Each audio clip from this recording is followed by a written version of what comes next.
接下来看一下这个公文的啊，这个是一个商务型的那种公文包啊，鸵鸟皮的，这一款的包的品质做的非常不错啊。这家工厂里面这个鸵鸟公文包这款做的特别的偏商务风。来，你们看一下细节，整块都是一个鸵鸟皮啊，鸵鸟皮，侧边也是鸵鸟皮，这边后面也是都是一个大鸵鸟皮，手感比较软啊，这鸵鸟皮。然后它这个手提袋也是一个鸵鸟皮做的，内里的话用的是一个头层牛皮的内里。看一下里面，这里还有一个带一个锁的这个款啊，它这个地方带的是一个密码锁，这里啊可以锁住的，带密码锁。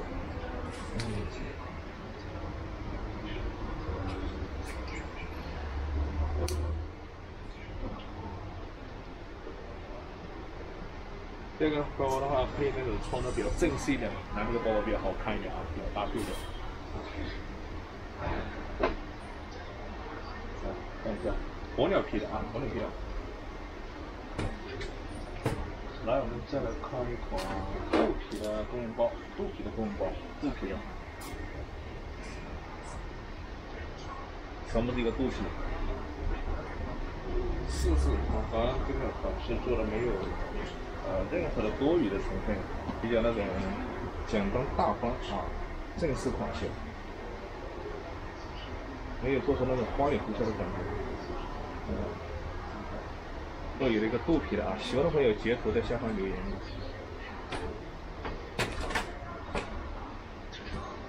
我们再来看一个这个魔鬼鱼皮啊，珍珠鱼皮的一个公文包，珍珠鱼皮，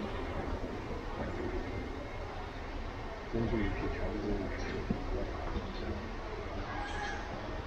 这个摸的表面的话，现在摸的是特别冷啊，特别凉快的感觉。珍珠鱼皮的，珍珠鱼皮的价格比较贵啊，这种档次也是特别高的，比鳄鱼皮的还要高。摸起来碰到这个面的话很冷。珍珠鱼皮这里有2款，还有一款厚实一点，这个款式，拿起来也比较重啊，这个包包。这个比较厚实，它皮料用的多，比刚才那个要厚一点。珍珠鱼皮，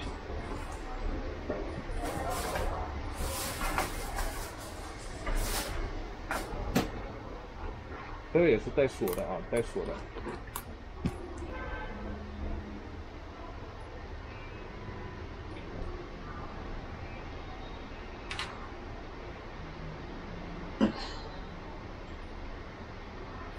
刚刚这一款的话，我们有就是单独有一个实拍啊，这款是偏商务的鳄鱼骨皮，全部是鳄鱼骨皮。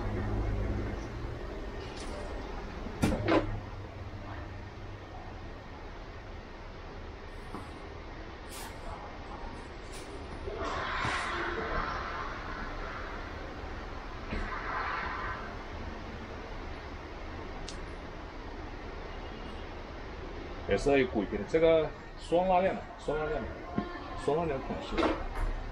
鱼骨。